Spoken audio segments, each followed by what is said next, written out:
광야를 지나며라는 찬양 참 제가 예전에 설교 때도 한번 들려드린 적이 있는데 참 좋은 찬양, 너무너무 또 힘들 때 은혜가 되는 찬양이죠. 이렇게 라이브로 들으니까 너무 좋습니다.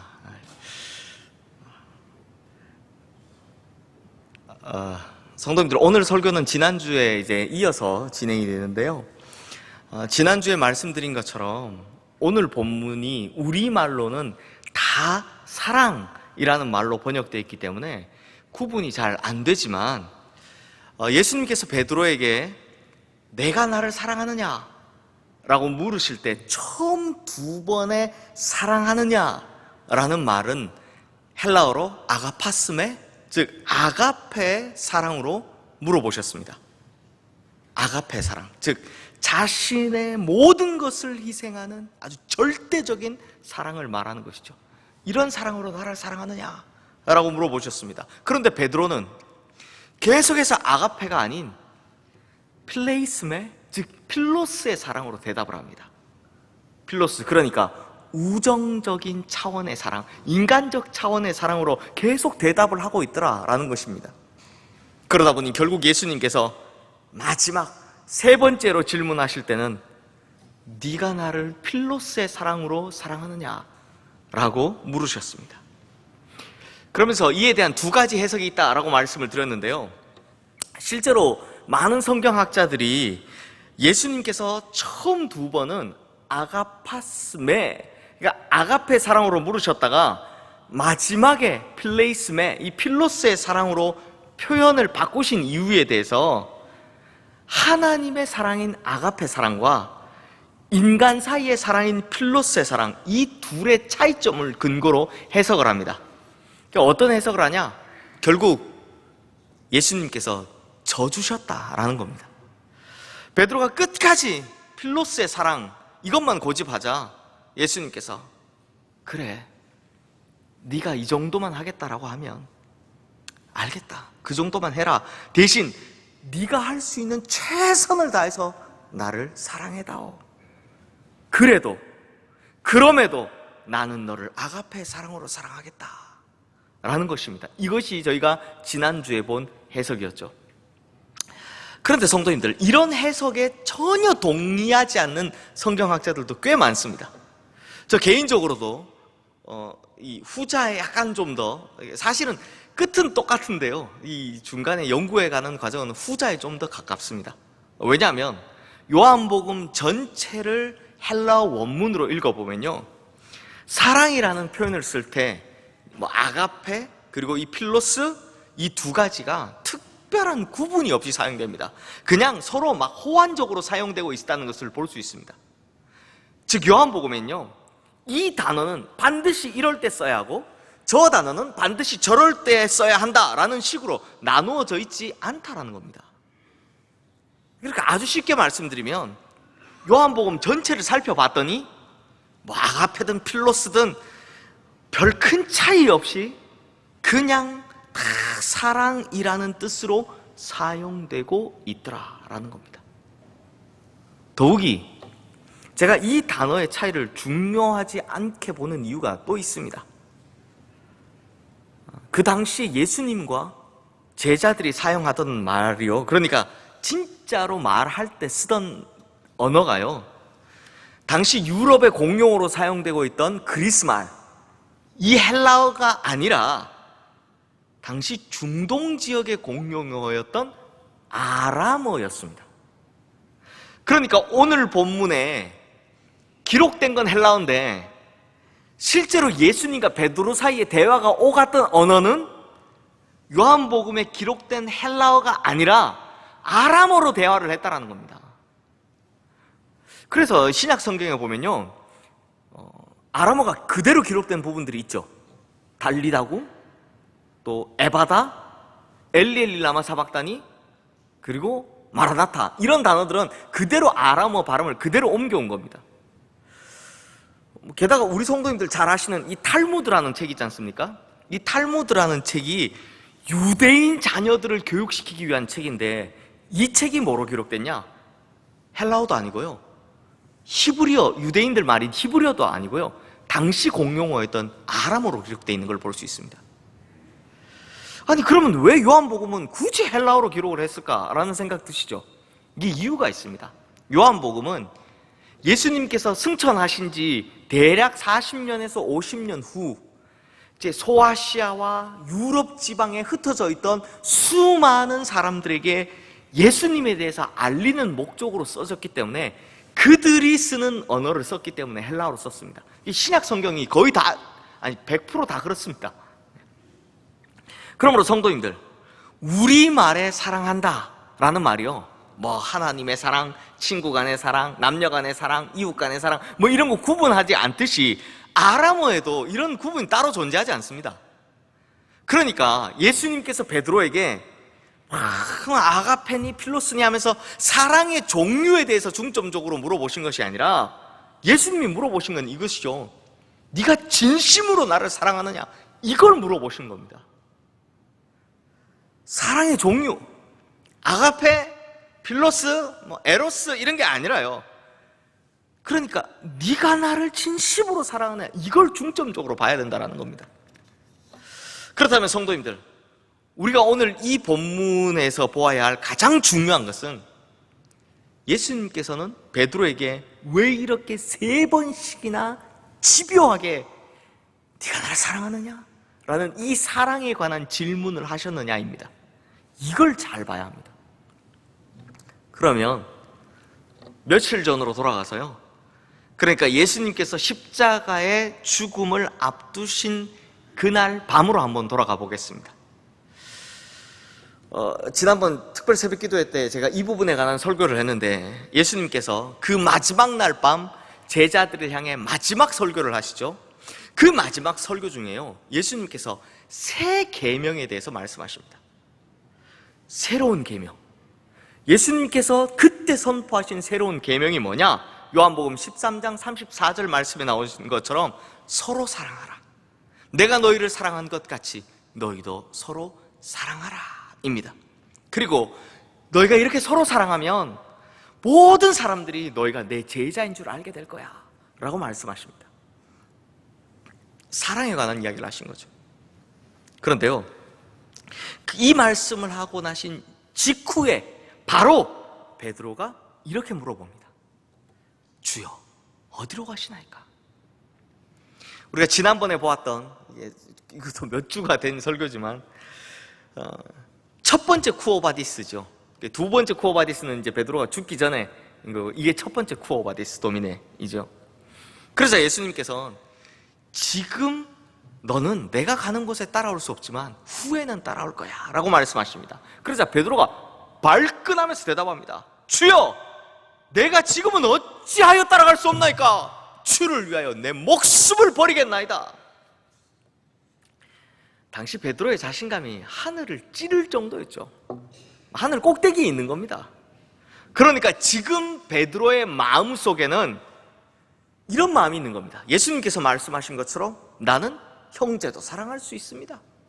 이웃도 사랑할 수 있습니다. 그렇지만 그 무엇보다, 이 세상 그 누구보다 예수님을 사랑할 자신이 있습니다 라는 그 마음이, 자신감이 가득 차 있었던 겁니다. 하지만 그런 베드로에게 예수님께서 하신 대답은 내가 진실로 진실로 내게 이르노니 닭 울기 전에 내가 3번 나를 부인하리라 였습니다. 그리고 이후에 어떻게 됐습니까? 몇 시간 지난 것도 아닙니다. 며칠 지난 것도 아니고요. 곧바로 다들 아시다시피 베드로는 예수님을 위해서 목숨을 던져야 하는 순간이 딱 오게 됐는데, 막상 그 순간이 오니까 그렇게 하늘을 치솟던, 하늘 꼭대기에 있던 자신감은 어디 간지 없고 그냥 이게 모래성처럼 와르르 무너져 내려가 버리기 시작하는 거죠. 3번씩이나 예수님을 모른다고, 그것도 마지막에는 저주까지 하면서 예수님을 부인했습니다. 그리고 자기 혼자 살아남기 위해 얼굴을 감싸고 주랭랑을 쳤던 거죠. 사랑하는 성도님들, 그렇다면 이후에 베드로가 어떻게 됐을까요? 우리 한번 상상해 봅시다. 어떻게 됐을까요? 뭐 이거 추측하기 어렵지 않죠? 아마 며칠 동안을 통곡하며 지냈을 겁니다. 뜬 눈으로 밤을 지새웠을 겁니다. 정말 그때 내가 그러지 말았어야 하는데 하는 이 밀려드는 수많은 후회들이 있었을 겁니다. 점점 이 베드로의 마음도 삶도 피폐해져 갔을 겁니다. 심지어 동료들에게는 배신자로 낙인 찍혀서 동료들 앞에 얼굴을 들고 나설 수가 없었을 겁니다. 옛날에는 수제자였는데 지금은 배신자입니다. 그렇게 영도 육도 다 지친 상태로 지금 갈릴리 바닷가까지 떠밀려 온 거죠. 이런 베드로 앞에 드디어 부활하신 예수님께서 찾아오셨습니다.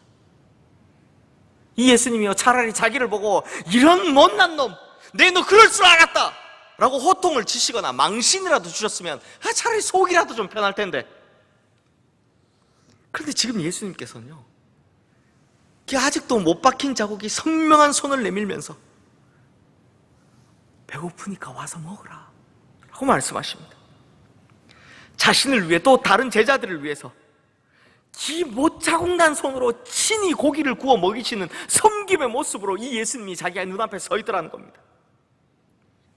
그러면서도 과거의 일에 대해서는 한 말씀도 하지 않은 예수님을 보면서 이 베드로의 마음이 어땠을까요? 얼마나 떨렸겠습니까? 언제 말씀하시려나? 얼마나 긴장됐겠습니까? 예수님께서 이 못 자국 난 손으로 건네주시는 이 고기, 이게 자기 목구멍으로 지금 넘어가겠습니까? 게다가 이 고기가, 성도님들, 어디에서 굽히고 있다고 합니까? 숯불 위에서 굽히고 있습니다. 숯불. 이 베드로가요, 숯불을 보면 뭐가 생각나겠습니까? 자기가 예수님 부인하던 날 대제사장 가야바의 집 그 바깥들에서 숯불을 쬐고 있던 자신의 모습이 떠오르지 않겠습니까? 자, 성도님들, 제가 지금까지 무슨 이야기를 하고 있는지 아시겠습니까? 무슨 이야기를 했냐? 바로 베드로의 마음이 지금 심각하게 병들어 있다는 겁니다. 베드로의 영혼이 지금 완전히 병든 상태다라는 겁니다. 믿음도, 자신감도, 긍지도, 용기도, 자존감도 죄다 구멍이 나버렸습니다. 남아있는 것이라고는 하나도 없는, 마치 파선당한 사람과 같았습니다. 이와 같이 그 마음이 처절하게 병들어 있는 베드로인데, 그 마음이 완전히 무너진 베드로인데, 그 심령이 완전히 박살난 베드로인데, 드디어 예수님께서 그를 향해 입을 여십니다. 그리고 이렇게 물어보시죠. 요한의 아들 시몬아, 내가 이 사람들보다 나를 더 사랑하느냐? 성도님들, 제가 요즘 저희 집 첫째하고 이야기하는 게 참 재밌습니다. 이제 좀 큰 데다가 아들이다 보니까 과학이나 스포츠 같은 이 공통 관심사가 생겨서요, 이야기하기를 참 재밌어 합니다. 특히 이렇게 밤에 제 옆자리에 누워서 서로 대화하는 게 되게 재밌습니다. 그런데요, 그렇게 이야기하는 중에 제가 끝에 꼭 빼먹지 않고 하는 질문이 있습니다. 다들 해보셨을 텐데 뭐겠습니까? 준여봐, 아빠 사랑해? 이거죠. 얼만큼 사랑해? 가끔 엄마는 모르는데, 이게 3부 때 저희 아내가 오면 3부 때는 안 할 겁니다. 2부 때만 하는데, 엄마가 좋아, 아빠가 좋아, 이거 물어봅니다. 아빠도 좋지, 막 이러면서 막 이렇게 합니다. 네, 3부 때는 못 하는 거. 이거 물어보죠. 준여봐, 아빠 사랑해. 이거 물어보죠. 그런데요, 성도님들, 제가 제 아들을 사랑하지 않으면서 너는 나를 사랑하니? 너는 다른 사람들보다 나를 더 사랑하니? 이렇게 물어본다면 이게 좀 이상하죠? 자기는 사랑하지 않으면서 다른 사람 보고선 넌 나를 사랑하니? 너는 이 세상에서 다른 사람들보다 나를 더 사랑하니? 라고 묻는 사람이 있다면 이 사람 좀 이상한 사람이죠. 최근에 그 인터넷을 굉장히 뜨겁게 달군 가스라이팅이라는 말이 있습니다. 이게 무슨 말이냐면, 다른 사람이요, 자기를 사랑하는 감정을 이용해서 다른 사람 인생을 자기 마음대로 막 조종하는 걸 이야기합니다. 너 이거 안 하면 나 안 사랑하는 걸로 알게, 뭐 이런 식으로 조종을 하는 겁니다. 이걸 가스라이팅이라고 하는데요, 이런 나쁜 마음 먹은 사람들이나 자기는 진정으로 사랑하지도 않으면서 너는 나 사랑해? 넌 세상에서 다른 사람들보다 나 제일 사랑해? 이렇게 물어보겠죠.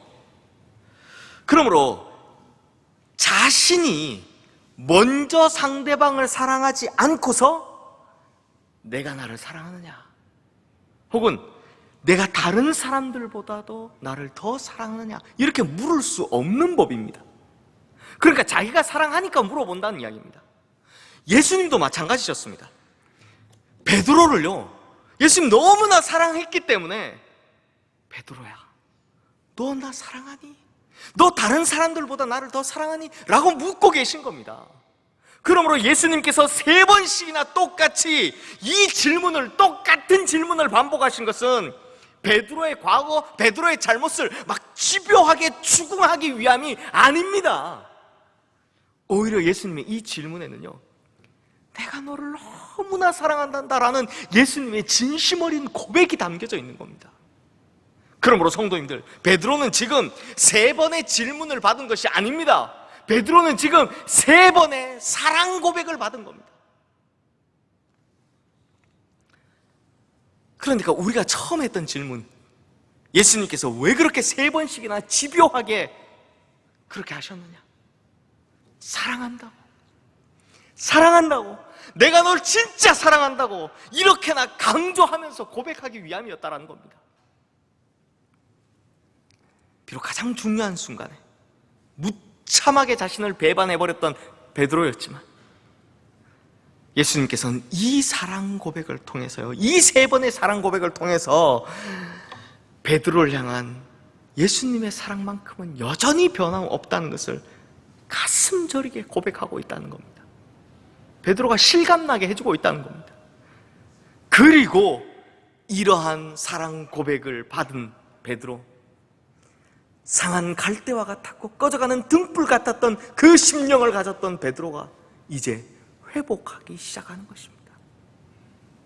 사랑하는 성도님들, 3번에 걸친 사랑 고백, 이것으로 말미암아 베드로는 치유되기 시작했습니다.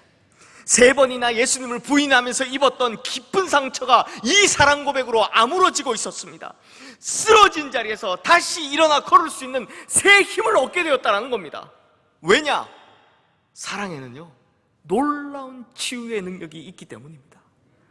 특히 사랑에는 모든 깨어진 관계를 회복하는 치유의 능력이 있기 때문입니다. 그리고 사랑에는 모든 무너져 내려버린 그 심령을 되살리는, 회복시키는 치유의 능력이 있기 때문입니다. 성도님들, 실제로 우리가 살아가다 보면요, 이 사랑의 고백이 일어나는 자리에서 놀라운 기적들이 일어나는 것을 자주 볼 수 있습니다. 사랑한다, 이 사랑의 고백 한마디에 병석을 박차고 일어나는 사람이 있었습니다. 사랑한다라는 이 말 한마디에 용기를 내서 새 출발하는 사람이 있습니다. 매일 밤을 눈물로 지새던 사람, 정말 우울증, 조울증에 걸려 힘들어하는 사람이요, 사랑한다라는 말 한마디에 마음의 문을 열고 갇혀있던 마음의 창살에서 빠져나오기 시작합니다. 사랑의 힘이요, 이렇게 대단한 겁니다. 즉, 이 사랑의 힘이 지금 마음이 말라져 버린, 심령이 피폐해져 버린 이 베드로를 회복시키고 있다라는 겁니다. 그런데 성도님들, 우리 교회도 그렇지만 보통의 개신교회들 지붕에 보면 꼭대기에 뭐가 있습니까? 네, 십자가 달려있죠. 그런데 혹시 지나가시다가 개신교회 말고요, 천주교회 지붕에 뭐가 달려있는지 보신 적 있습니까? 참 곰곰이 막 생각하시는 분들 계신데, 물론 이제 십자가 달려있기도 하지만요, 이제 오늘 이후로 지나가시다가 한번 보시게 되면 자세히 한번 보십시오. 거기 뭐가 있느냐? 천주교의 지붕을 자세히 살펴보시면 거기에는 닭 모양의 형상이 있습니다. 이게 보시면 닭이 이렇게 붙어 있어요. 실제 닭은 아니고요, 닭 모양의 이 철판이 이렇게 붙어져 있습니다. 올라가 있습니다. 이게 왜냐하면 천주교에서는요, 베드로를 일대 교황이라고 하면서 굉장히 중요하게 여기잖아요. 그래서 그들이 말하는, 우리가 아니라 그 천주교회 쪽에서 말하는 이 베드로의 전설을 들어보면 베드로가 3번 예수님 부인한 이후에 이 죄책감 때문에 닭 우는 소리가 들릴 때마다 울었다라고 합니다. 이 말은 뭐 아침마다 울었다는 그거겠죠. 아침마다 닭 우는 소리 꼭 끼워 들리면 아이고 내가 그때 왜 그랬을까 하면서 울었다라는 겁니다. 그런데요, 그렇지 않습니다. 이거 완전 순뻥입니다. 이런 표현 써서 죄송합니다만 진짜 뻥입니다. 베드로는요, 바로 오늘 본문의 이야기인 이 예수님의 사랑 고백으로 말미암아 완전히 치유되었고 완전히 회복되었습니다.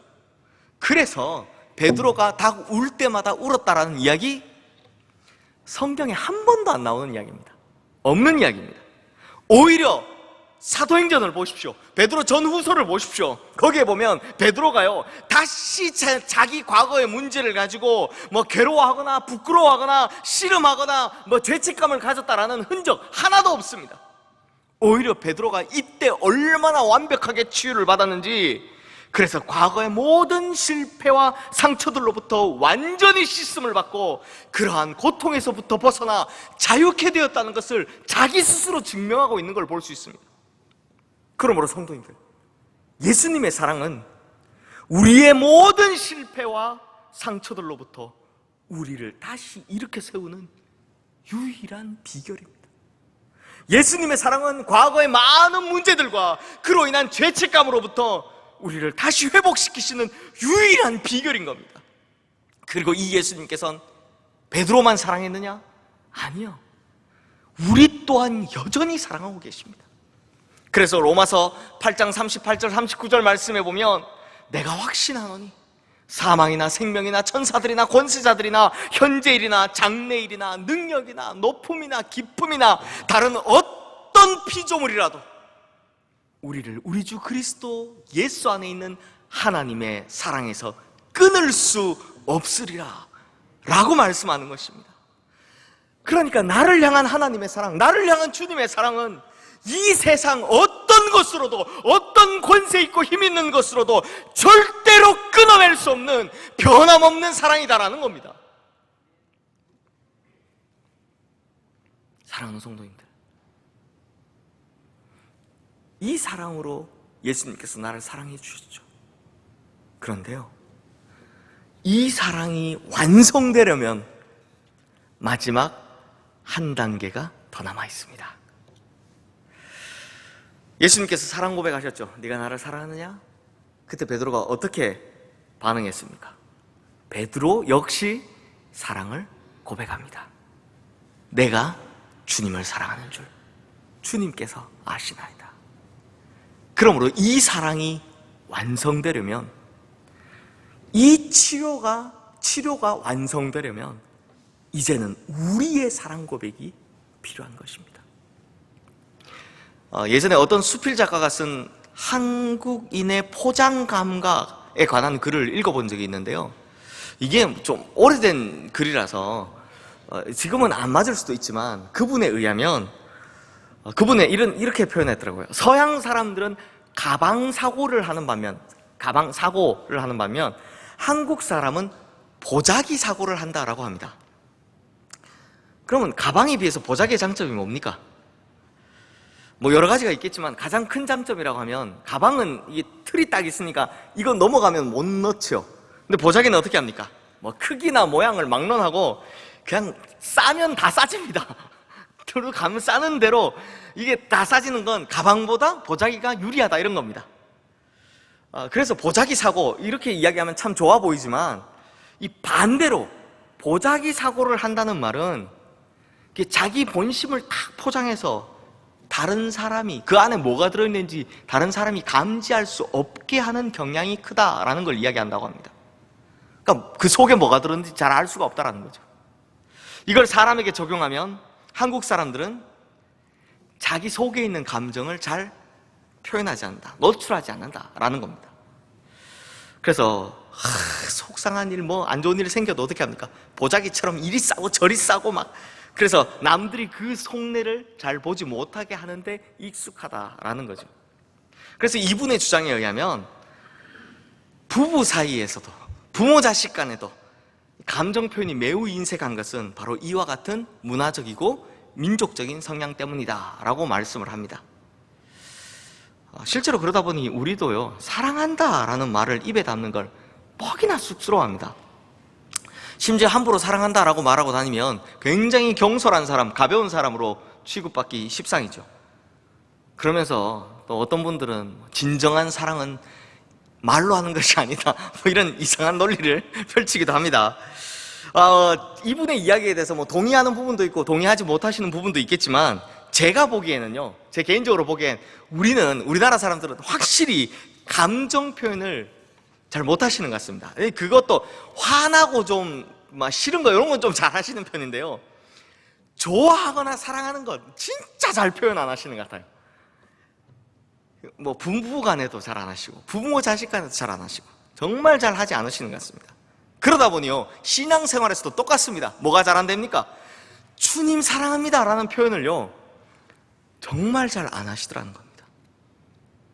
진짜 잘 안 합니다. 우리 성도님들이 기도하는 거 가만히 한번 기억해 보십시오. 기도할 때 주님 사랑합니다 라는 고백이 몇 번 나오십니까?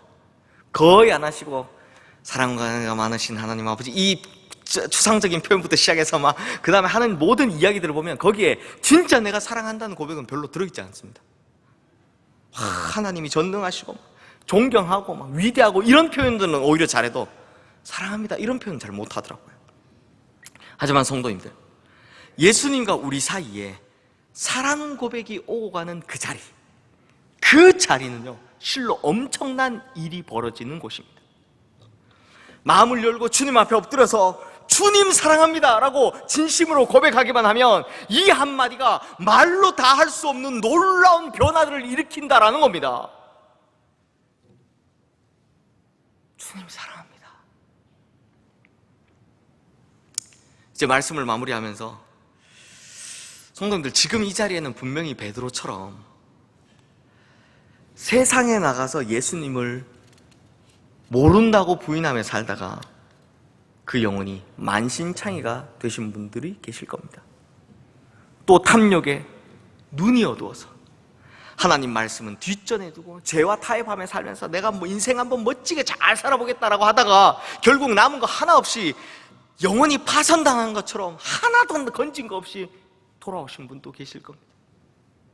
또 남모르는 죄를 범해서 끊임없는 마음의 죄책감과 고통을 안고 살다가 밀려오는 후회와 아픈 가슴을 주체하지 못한 채 그냥 주저앉아 울고만 계신 분들도 계실 겁니다. 이런 분들에겐요 백약이 무효합니다.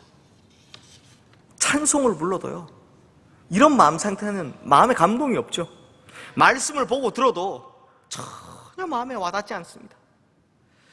그러니 예배를 마치며 나가면서도 그 마음이 여전히 공허할 뿐이더라라는 겁니다. 하지만 이런 분들에게 유일한 치료제가 있으니 바로 사랑입니다. 예수님의 사랑이요. 지금까지 헛된 사랑 추구하며 헛된 것에 미쳐서 자신의 인생 다 팔아버리고 정신없이 살다가 그렇게 입게 된 상처는 절대로 이 세상의 헛된 사랑으로는 치유할 수 없습니다. 이 상처는요 오직 나를 위해서 십자가에서 자기 목숨을 던지신 예수님의 아낌없는 그 사랑으로만 치유할 수 있는 것입니다. 저는 오늘 이렇게 영혼이 병들어 있는 성도님들에게 주님께서 그 길을 열어주셔서 내가 나를 사랑하느냐? 라고 물으시는 이 음성 듣게 되시기를 주님의 이름으로 축원합니다. 특히 이 질문 속에 담겨져 있는 내가 너를 얼마나 사랑하는지 아니? 라고 하시는 그 주님의 음성을 듣게만 된다면 어떠한 상처나 죄책감으로 고통당하고 있든지 어떠한 실패로 주저앉아 있든지 간에 화라산같이 능력있고 봄바람처럼 따뜻한 주님의 사랑의 음성에 이끌려 다시금 회복하게 될 줄로 믿습니다. 그러므로 오늘 우리는 우리 영혼의 귀를 열고 사랑한다고 내가 너를 진심으로 사랑한다라고 계속해서 외치시는 그 주님의 간절한 음성을 듣게 되기를 주님의 이름으로 축원합니다. 그리고 나면 이제 이렇게 고백합시다. 주님, 제가 참 부끄럽고 민망하지만 저도 주님을 사랑합니다. 이제야 주님만이 나를 진정으로 사랑하신다는 것 깨닫게 되었습니다. 지금 내 모습 참 부끄럽지만 그리고 이제야 이런 말씀 드려서 너무나 민망하고 죄송하지만 그럼에도 주님, 저도 주님을 사랑합니다. 우리가 이 고백을 할 때 우리의 상처는 다 아물어지고 우리의 상한 마음들은 다 나음을 입는 치유의 은혜가 임하게 될 줄로 믿습니다. 기도하겠습니다. 하나님 아버지, 우리가 하나님을 잊어버리고 살아온 시간 동안, 우리가 이 세상 사는 동안 예수님을 모른다고 부인하며 살아온 시간 동안, 그러다 결국 파선한 배처럼 남는 거 하나 없이, 손에 쥔 거 하나 없이 실패와 상처와 죄책감만 가득한 인생이 되어버리는 동안 주님께서는 우리를 얼마나 기다리셨는지요. 사랑한다, 사랑한다라는 이 말 한마디 하시려고 우리를 얼마나 기다리셨는지요. 이제 우리의 귀를 열어 너를 사랑한다고, 그 어떤 것도 내 목숨을 바친 너를 향한 나의 사랑을 끊을 수 없다고 하시는 주님의 고백을 듣습니다. 그리고 이제 우리도 주님을 사랑한다고 고백하려 합니다. 이 사랑의 고백 안에 엄청난 기적의 역사와 치유의 역사가 일어나게 하여 주시옵소서. 그리하여 우리가 다시 일어나 새 힘을 얻는 역사가 일어나게 하여 주시옵소서. 우리를 향해서는 오직 사랑밖에 할 줄 모르시는 우리 주 예수 그리스도 이름으로 기도드리옵나이다. 아멘.